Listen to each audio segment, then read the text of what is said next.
Buenas, ¿qué tal? ¿Cómo les va?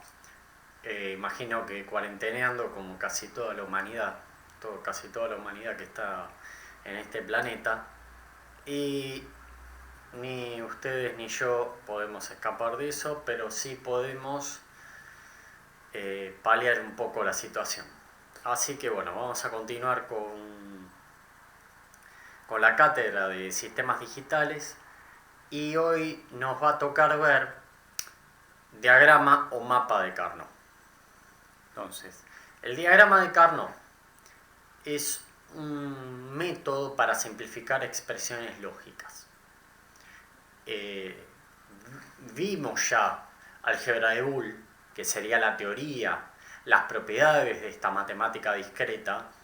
Sin embargo, hay otro método que también se basa en esto y, como es, va a servir. Es una forma casi hasta como decir, uno es con la teoría, el otro es jugando a la batalla naval. Eh, pero sin embargo, tanto uno como el otro son dos herramientas muy potentes para llevar a cabo una simplificación. Yendo a las definiciones, el diagrama de Carnot es utilizado para expresiones lógicas, como bien dije, y lo que podemos ver es que representa bidimensionalmente la tabla de la verdad. Nosotros la vemos y está en un plano la tabla de la verdad, sin embargo va avanzando únicamente en un sentido, que por lo general es de arriba hacia abajo. El mapa de Carnot avanza en dos dimensiones, puede avanzar verticalmente o puede avanzar horizontalmente. Entonces, digamos que en cierta manera podemos resumirla de otra manera a la tabla de la verdad. ¿Cuántas posibilidades vamos a tener? Lo mismo que en una tabla de verdad. Si hablamos de representar la tabla de la verdad bidimensionalmente, vamos a tener la misma cantidad de posibilidades. Si en una tabla de verdad teníamos 2 a la n líneas, aquí vamos a tener 2 a la n casilleros, que van a estar en dos dimensiones. ¿De qué va a depender? Del número de variables. Entonces, como bien aquí dije, tendremos la misma cantidad de líneas que casilleros. Y va a ser igual a 2 a la n, siendo n el número de variables.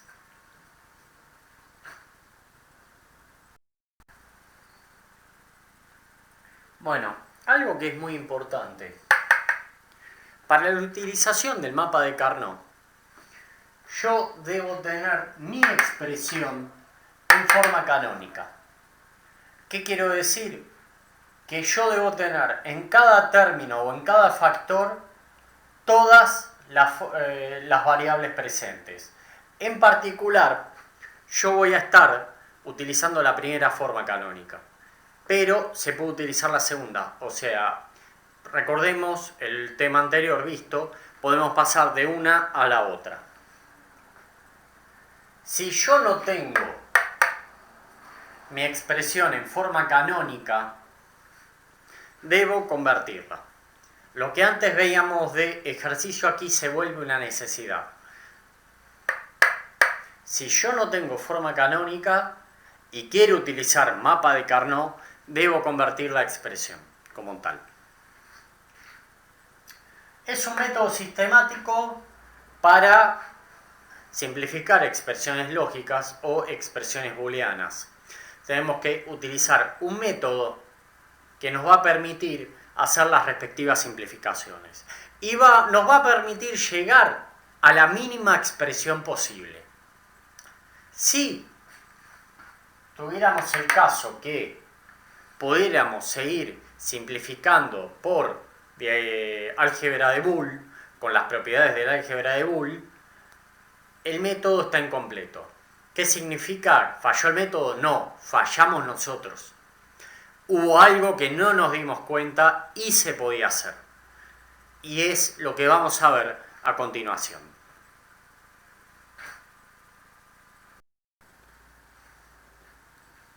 Asimismo, podemos ver que con tres variables, y como sabíamos de la tabla de verdad, con tres variables teníamos 8 posibilidades, que era 2 a la n, como antes vimos. Con 4 variables, 2 a la cuarta 16, tenemos 16 posibilidades. Podemos contar en las cuadrículas, tenemos 8 posibilidades, serían 3 variables. Cada estado puede ser de variable negado o directa, por ejemplo. Vamos a ver que, o viceversa, vamos a ver que nosotros vamos a arrancar primero con la parte negada.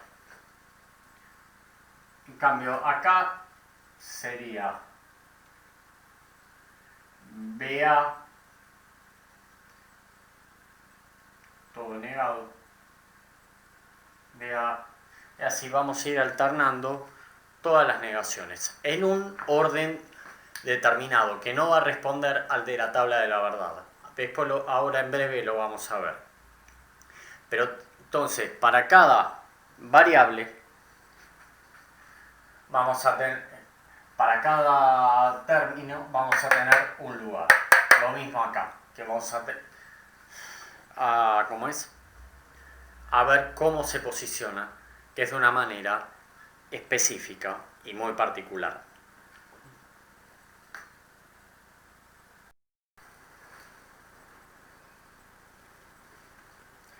Bueno, algo que ya vimos en los otros mapas, para explicar yo voy a dar el de 16, para que se vea un poco más amplio.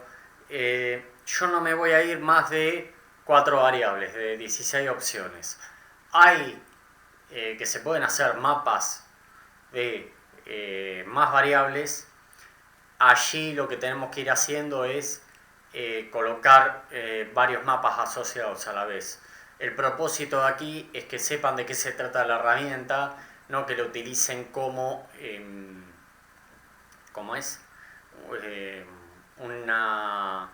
un ejercicio complicado, sino que sepan de qué se trata, ¿no?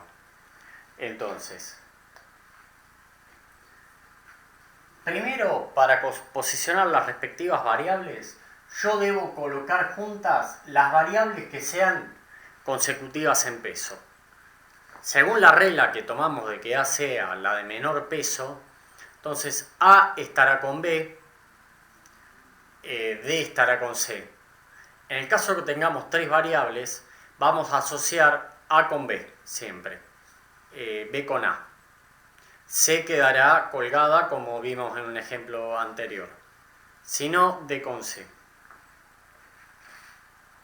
Entonces, viendo la distribución cual hablábamos, tenemos B con A en el espacio horizontal, que es lo que yo recomiendo fuertemente utilizar, que el espacio horizontal sean las variables de menor peso. Y en el vertical vamos a tener D con C. Y la variación de pesos que vayamos a tener no va a responder a lo que sigue la tabla. No va a ser como está en la tabla, sino de a 1 por vez. Van a ir cambiando. Fíjense que cuando pasamos del 1 al 2 tenemos 0, 1, 1, 0. O sea, nos cambia la A, nos cambia la B. Acá en Carnot lo que se nos pide es que cambie de a 1 a la B, que cambie A, o sea, para pasar 0, 1 tenemos que hacer 1, 1 y después 1, 0. O sea, tiene que ser de a 1 a la vez. Es lo único diferente que nos pide el mapa.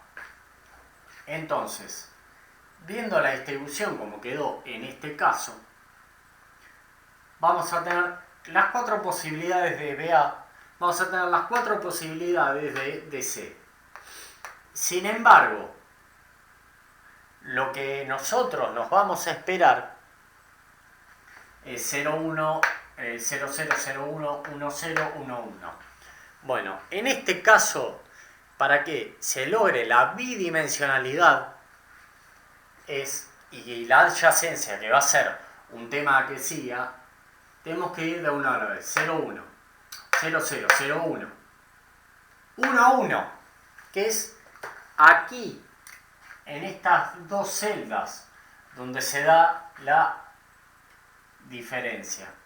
Lo mismo que en estas dos últimas. Aquí vamos a ver que es distinto a lo que tenemos como es conocido. Y es aquí donde hace falta que rompan el chip que venimos teniendo, que hagan esta diferenciación. Que rompamos la lógica de programación que el profesor nos metió en la cabeza. O sea, son en los últimos dos casilleros. Y como antes dije, a cada casillero le va a corresponder un término, mini o maxi, lo que utilicemos. En mi caso voy a utilizar primera forma, que es más visible porque trabaja con lógica positiva. ¿Cómo es? Entonces, si a cada término le corresponde, ¿cómo los asignamos? Por ejemplo, este de aquí va a ser DC, va a ser 1, 1, que va a ser las variables sin negar, B negado A. ¿Este cuál sería? 0, 1, que vendría a ser D negado C,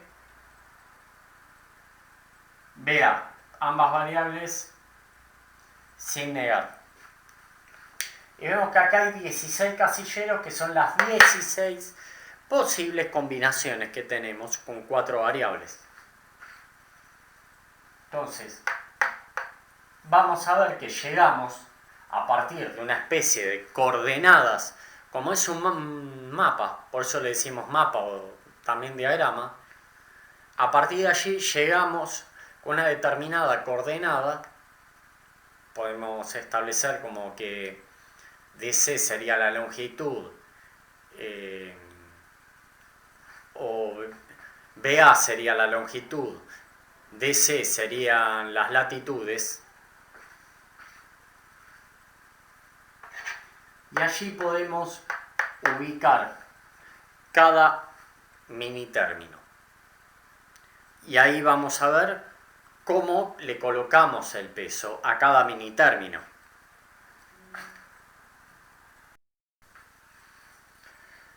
Y a continuación vamos a un ejemplo de cómo podemos llenar este mapa. Entonces, nosotros podemos tener una expresión que complete la tabla de tal manera que en este caso, según la tabla, lo podemos ver que sería C, B negado A más C negado BA más C, B negado, A negado, más C, B, A negado. Esta expresión correspondería a esta tabla. Entonces, vemos que la tabla avanza unidimensionalmente. Sin embargo, acá vamos a ver que para la izquierda o la derecha avanza con BA, verticalmente avanza con C. Entonces, ¿cómo colocamos los estados? Nos tenemos que fijar en 0, 0, 1, que sería C negado, B negado, A, nos corresponde un 1. Entonces vamos a colocar uno donde corresponda a C negado, B negado, A, que sería 0, 0, 1. Entonces tendríamos en C 0 y 0, 1 en BA. 0, 0, 1 en BA. Y aquí le colocamos un 1. El siguiente estado sería C en 0, BA 1 cada 1. 0, 1, 1. 0, 1, 1. El siguiente tendríamos C en 1, B y A en 0. 1C, B y A en B negado, A negado. Y este último, C en 1, B en 1, A en 0.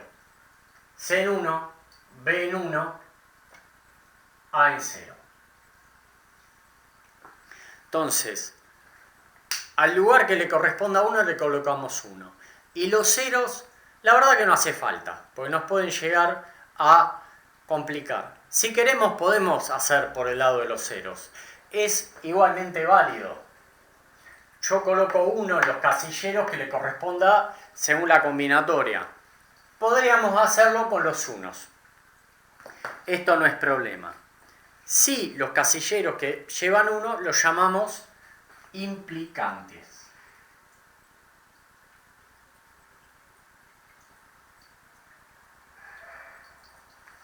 Que serían estos de aquí. Que serían posiciones con 1. Entonces, de esta manera podemos llenar un mapa.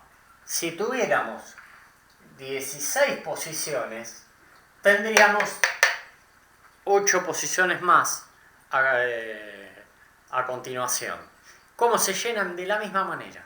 No hay que preocuparse. Es así de sencillo para completar. Hay que tener mucho cuidado con las negaciones y ver a cuál le corresponden. Como antes dijimos, estas de acá, B A negado, B negado A, yo mirando 1, 1 significa BA y 1, 0 sería BA negado y esto sería C y C negado. Ese es el orden en el cual tenemos que tener cuidado de cómo completar.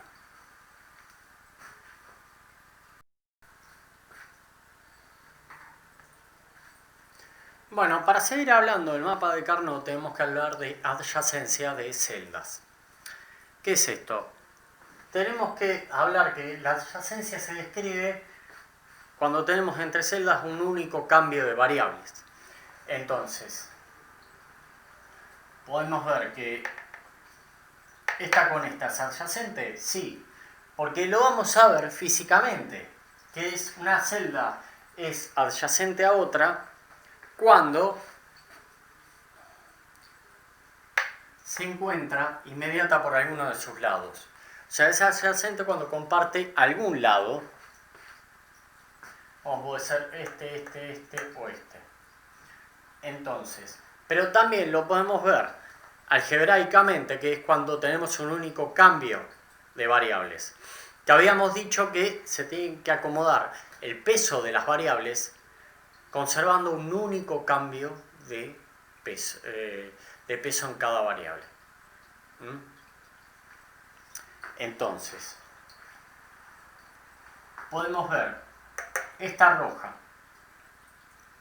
¿Cuáles son sus adyacentes? La de arriba, la de abajo, la del costado de la derecha, la de la izquierda. ¿Va a ser esta de aquí que comparten un vértice? No. Lo mismo que estas cuatro. Tienen que compartir un lado, físicamente hablando. Si fuéramos a ver esta de aquí, esta que es 0, 1, 1, 1. Si vamos aquí va a ser 1, 1, 1, 0. Ya tenemos en ese caso doble cambio de variables. Tenemos que fue primero la D y tuvimos posteriormente la A. Entonces, en diagonal, viéndolo de forma física, no responde una adyacencia. Por ejemplo, la verde va a ser la de arriba, va a ser la del costado, va a ser, o sea, la de la derecha, la de la izquierda. ¿Abajo tiene? ¿Qué pregunta? A priori decimos que no. Pero miremos el mapa. Esta celda, con la de acá arriba, que tenemos que las variables BA son la misma. Veamos DC. D está en 1, D está en 0 arriba. C está en 0 y en 0. Booleanamente, ¿son adyacentes? La respuesta es un sí. Para el mapa de Carnot, son adyacentes, porque dan la vuelta, no solo de arriba con la parte de abajo, sino de izquierda a la derecha. Veamos esta celda, que fue la que estuvimos viendo antes, si es adyacente a esta otra de aquí. Vamos a hacer la prueba.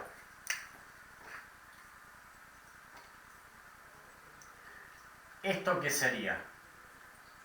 DC, B anegado. ¿Y esta de aquí qué sería? DC, B negado, A negado. ¿Cuántas variables cambiaron de estado? Una. Entonces, sí podemos decir que el costado derecho es adyacente al costado izquierdo. Lo mismo que el borde inferior es adyacente al inferior. Veamos DC, cambia una sola. Veamos B y A en lo que sean los flancos verticales, cambia B nada más. Son adyacentes y esto hay que tenerlo muy en cuenta a la hora de la simplificación. ¿Por qué? Porque para simplificar tenemos que agrupar. Tenemos que ir agrupando celdas adyacentes.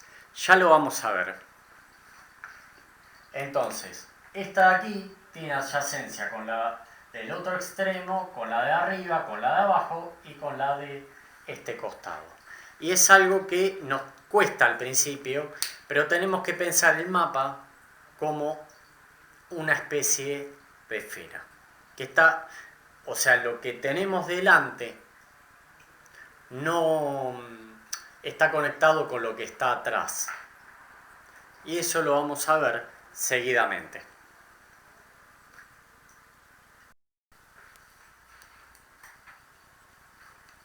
Bueno, como había dicho antes, mapa viene en cierta inspiración como lo que es un mapa habitual. Y yo lo que hacía referencia que cuando teníamos el extremo izquierdo era adyacente al extremo derecho, se parece mucho a un mapa planiferio. Habiendo hecho un intento de mapa, aquí podemos tener que si este es el continente americano, en un mapa planiferio, tendríamos Australia de este lado. Y sabemos que esto estaría conectado con esta parte.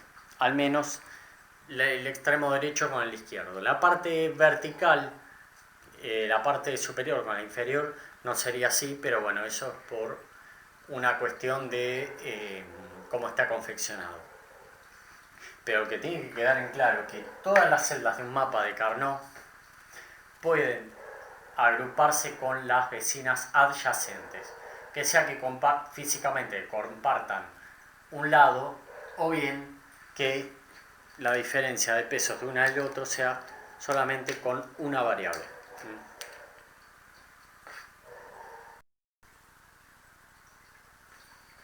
Bueno, entonces vamos ahora a los agrupamientos.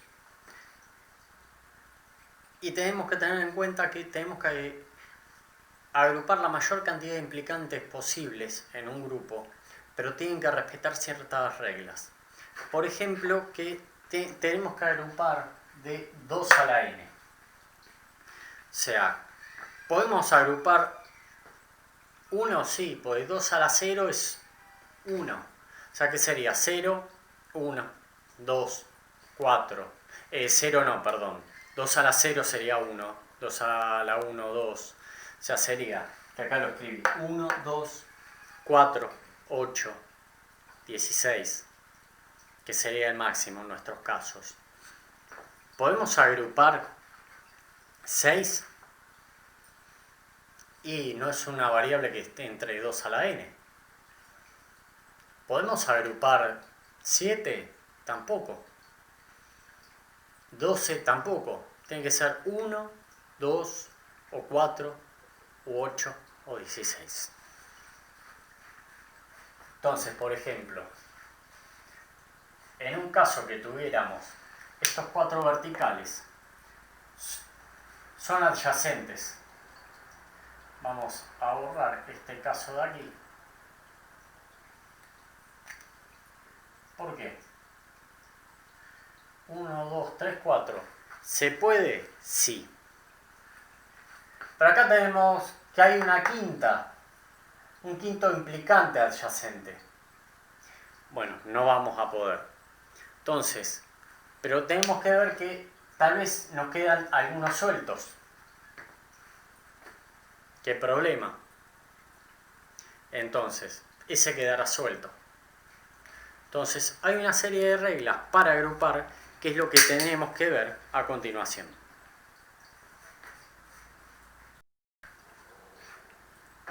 Bueno, siguen las reglas del agrupamiento en mapa de Carnot. Entonces, ya vimos antes la primera, que era la cantidad. Tiene que respetar 2 a la n implicantes. De vuelta, 1, 2, 4, 8, 16. Pero también obedece a las formas. El grupo debe formar una línea o un cuadrado, ¿no? Si lo dibujamos brevemente,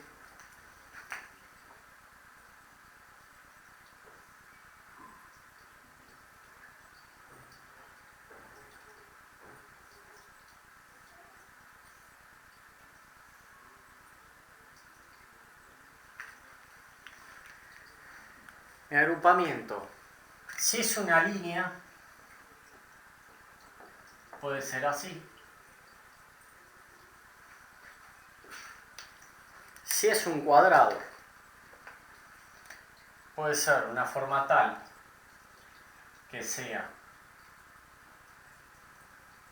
así. Y si es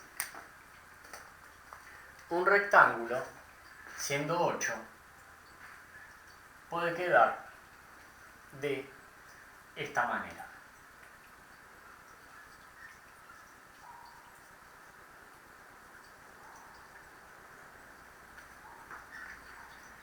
Hay algunos me van a decir que se están superponiendo. ¿Se pueden superponer? Sí, se pueden superponer. Pero si ya estaban perteneciendo. Hay una regla que acá la escribí última.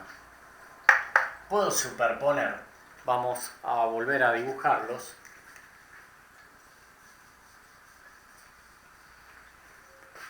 Para que quede más claro.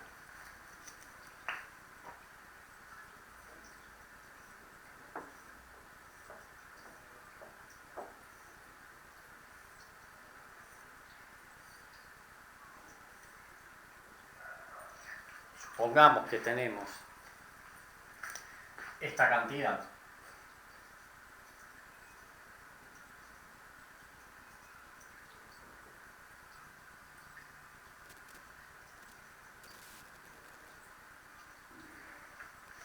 Yo puedo hacer un agrupamiento lineal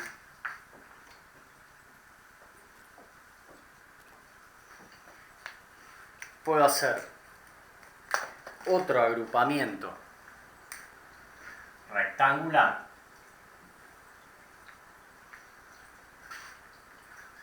y nos queda este último. ¿Va a quedar solo? No, podemos agrupar. Ahora, tenemos que tener en cuenta algo. Yo tengo que agrupar la mayor cantidad de implicantes juntos. O sea, yo tengo que ser ambicioso, tengo que buscar que se agrupe un implicante con la mayor cantidad que tenga posibles de otros. Entonces, este 1, ¿puedo hacer algo lineal? Y no. ¿Puedo hacer un rectángulo? Sí, de 6. No sirve. 6. Puedo llegar a hacer, se me ocurre, un cuadrado. Pero, profesor, de esos 4, 3 pertenecen a un grupo. Podemos superponer. Pero hay una regla fundamental. Un implicante, al menos, no tiene que pertenecer a ningún otro grupo. Y voilà, estamos viendo que este de acá abajo no pertenece a ninguno. Entonces, podemos tomarlo y hacer un grupo que más nos convenga. ¿Para qué? Para formar un grupo de la mayor cantidad posible, respetando la forma, respetando el número, también respetando adyacencia, también. Respetando, bueno, el número lo dijimos, etc. Entonces, hay que ir por mucho, no hay que ser modesto en esto, hay que ser bastante ambicioso. Solamente tener en cuenta las reglas, porque con ellas vamos a hacer un buen agrupamiento y una correcta simplificación.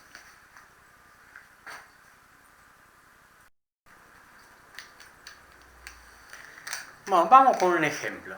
Supongamos que tenemos un ejemplo tal que nos piden construir una tabla de verdad determinada y llegamos a esto. Podemos tener la expresión que nos da esa tabla de verdad. Es indistinto. Podemos partir de varios lados. Pero se nos pide con uno o con el otro construir una tabla de verdad. Entonces, si nos dedicamos a colocar la primera 0000 sería esta. 0011, 0011 aquí, 0100 sería este, 0111 aquí, 1000, 0 no lo poníamos, como dijimos, 1001. Habíamos dicho 1001 es este de aquí, 1011 es este de aquí. Tengan cuidado con los órdenes de los pesos, lo repito. Y así tenemos los últimos dos. Entonces, ¿cómo agrupamos? Podemos agrupar estos cuatro juntos porque tenemos cuatro celdas adyacentes.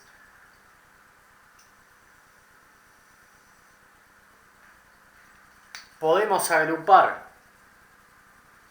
estas cuatro que son adyacentes, esta de esta y así.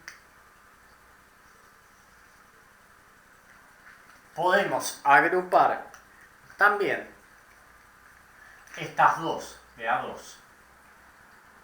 que no tenemos más. De este lado no tenemos ninguna otra, de arriba nada. Llegamos a 2. Y ahora es, ¿dónde? Tenemos que ver qué hacemos con los grupos. Entonces,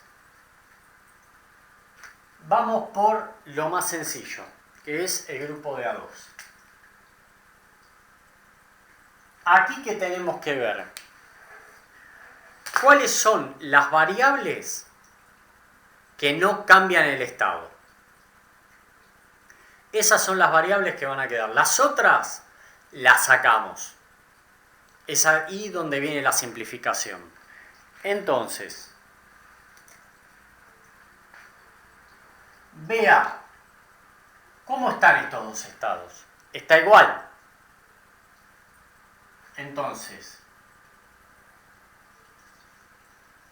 ahora, ¿en qué estado está tanto B como A? Eso es lo que hay que respetar. B y A están negados. Y es fundamental para lograr una buena simplificación. Veamos aquí, DC. D arriba está en 0, abajo en 0. Perfecto. C, arriba está en 0, abajo en 1. ¿Cambió?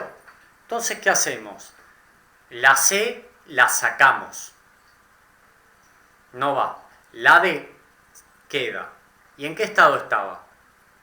Negado.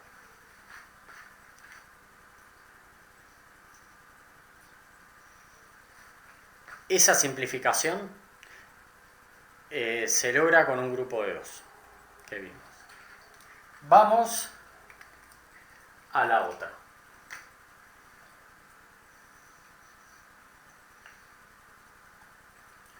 ¿B y A cambian? No.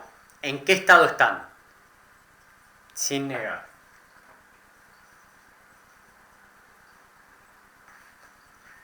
D. En estas dos primeras se mantiene. Se mantiene. C. ¿Se mantiene? No, lo sacamos. Bueno, veamos esta con esta. D. ¿Se mantiene? No. Pero me van a decir, C se mantiene. No me interesa, ya cambió en parte del grupo. De aquí, y vamos a ver que a lo largo de este agrupamiento D y C cambian continuamente. Entonces nos queda, vean, ¿qué estado? Sin negar. Y por último, vamos a este estado. D, ¿se mantiene? Sí, ¿en qué estado? Sin negar. C, ¿se mantiene? No, lo sacamos. B, ¿se mantiene? No, lo sacamos. A, ¿se mantiene? Sí, ¿en qué estado? Sin negar. Entonces, la expresión que simplificaría todo esto sería una suma de todos los términos. D negado, B negado, A negado, más BA, más BA. Entonces, obtenemos la simplificación de agrupamos, vemos que queda en cada agrupamiento y luego sumamos el resultado de la simplificación de cada agrupamiento. Así es como resolvemos con mapa de Carnot. Sencillo.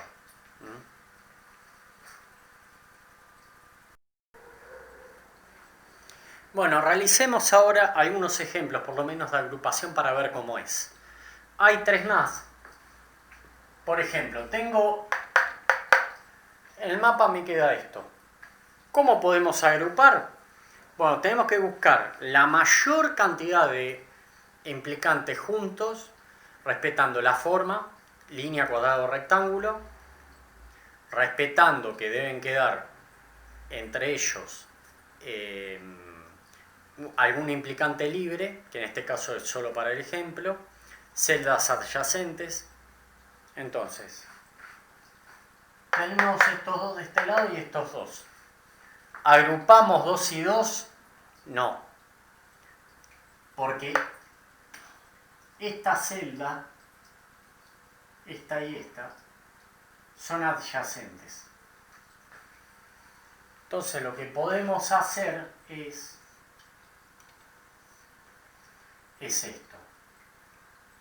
Entonces, D, ¿se repite el estado? No. C, ¿se repite? Sí. B, ¿se repite? No. A, ¿se repite? Sí. ¿Cómo? Negado. Y ahora un pequeño ejemplo que les voy a dar de lo que sucede. Imagínense si yo hubiera hecho esto. ¿Yo qué tendría acá? D, ¿se repite? No. C, sí. B y A se conservan como tal. Y aquí. D, ¿se repiten estos dos? No. Sí, C, B y A negado. ¿Qué nos quedaría? Una expresión que sería igual a C, B negado, A negado, más C, B, A negado. ¿Podríamos seguir simplificando por álgebra de Boole? Sí. Entonces está incompleto. ¿Cómo simplificaríamos? ¿Qué sacamos? Factor común C, A negado. ¿Qué nos queda? B negado más B. ¿Cuánto da esto si recordamos álgebra de Boole?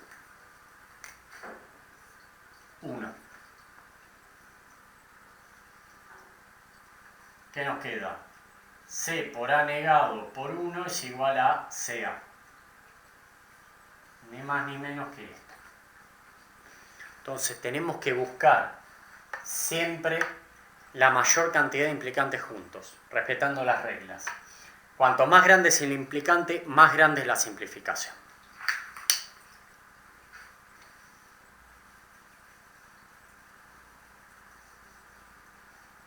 Vamos a dejar lugar para el resto. Imaginemos que ahora vamos al de al lado.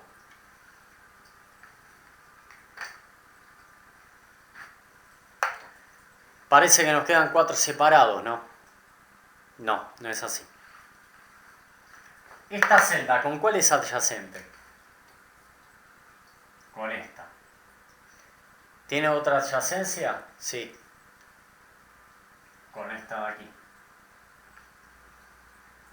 ¿Y esta? ¿Con cuál otra es adyacente? Ya lo vimos. Con esta.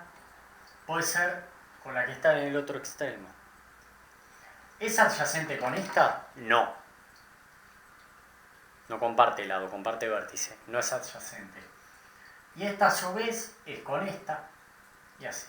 Entonces podemos formar un grupo de estas 4. ¿Y cómo quedaría? Así, así, así y así. Y miramos lo que se repite. D se repite, no. C se repite, sí. ¿Cómo? Negado. B se repite, no. A se repite, sí. ¿Cómo? Negado. Y esta es la simplificación de estos términos. Y vamos a este otro. Está todo en 1. Podemos hacer es un cuadrado encima. Vamos de este lado. Es un cuadrado. Son todos 1. ¿Cuántos hay? 16. ¿Podemos agruparlos todos? Sí.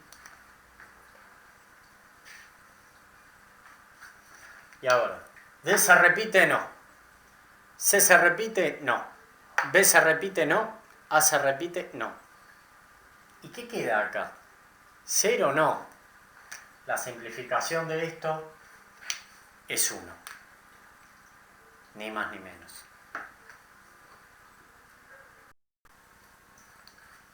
Vamos con un ejemplo más.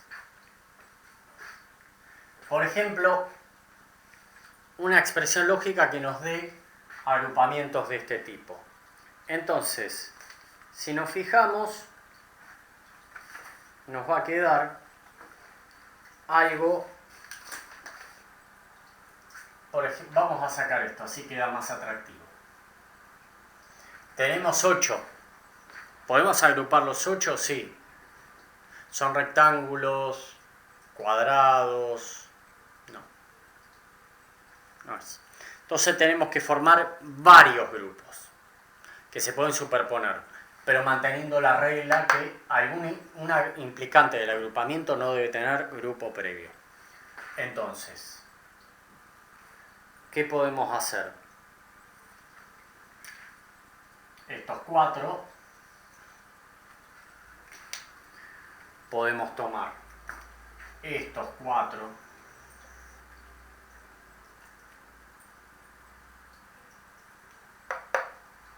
también. Vamos a hacer algo para que noten la regla que estoy haciendo aquí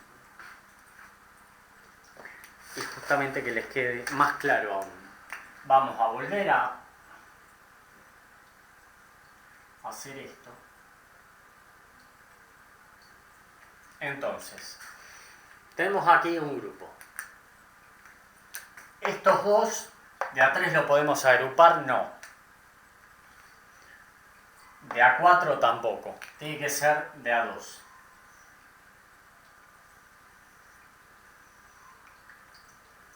Y ahora, este que queda solo, ¿qué vamos a hacer? ¿De a 2?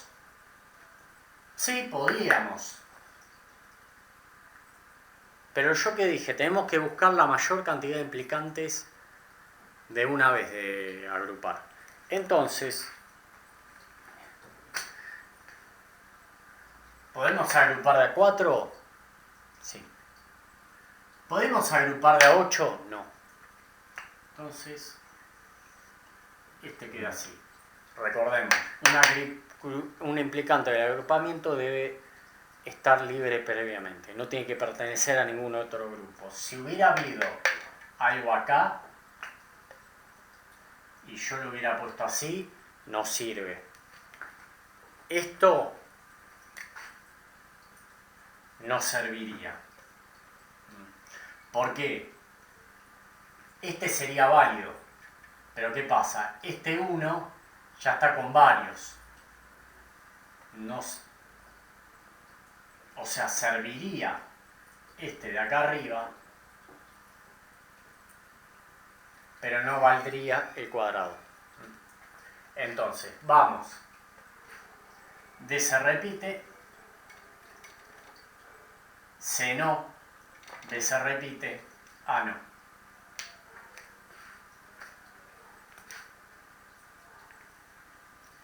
D y C se repiten, C negado.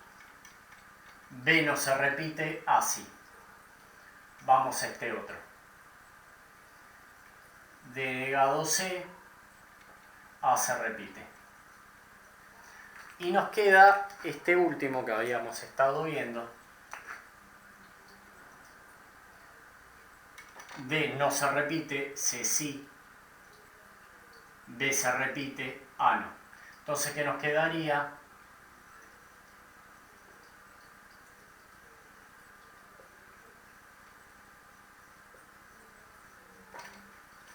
Esta expresión, por la cual hay que no se puede seguir resolviendo por bool, está bárbaro.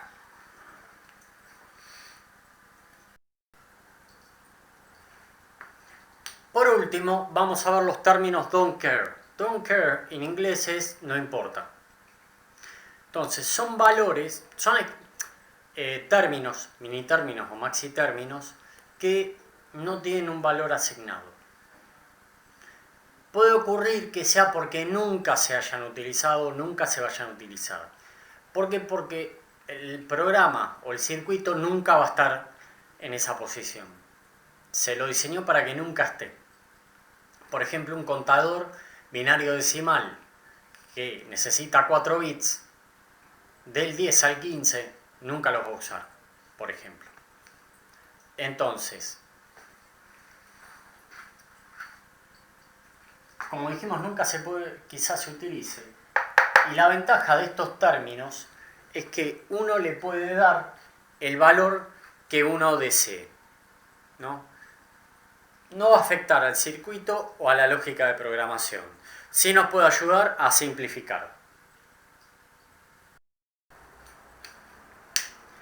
Y bueno, por último, como comenté, vamos a ver los términos don't care, que son aplicados ahora en un ejemplo.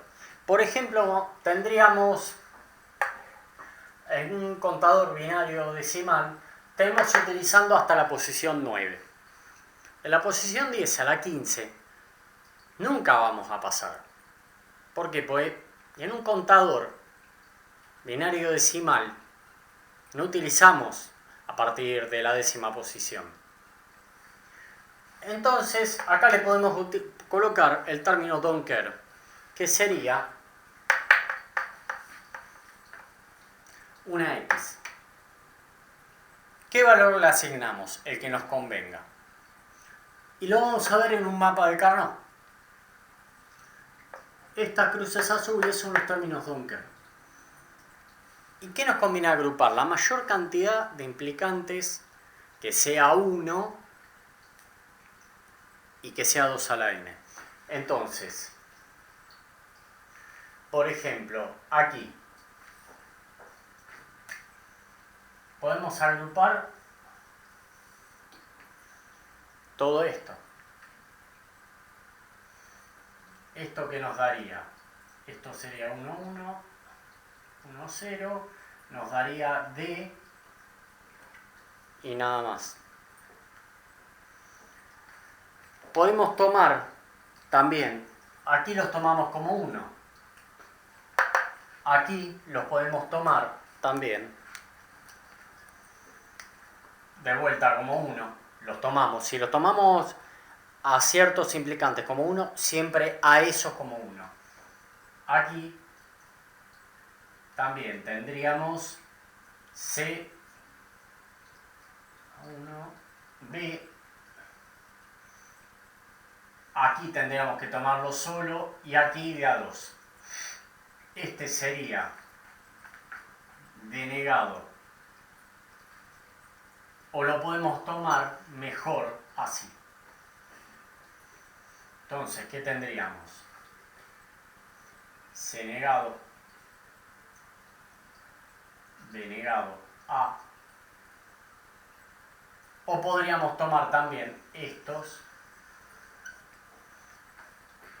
como una línea de 4. ¿Y aquí qué tendríamos? B A negado. Si tendríamos, por ejemplo, un don't care aquí, este nos convendría tomarlo como 0. En cambio, a los otros que tuvimos abajo nos convino tomarlos como 1. Eso va a depender lo que mejor haga la simplificación. Así que bueno, espero que puedan seguir adelante viéndolo y estudiándolo. Les agradezco y nos vemos en la próxima clase.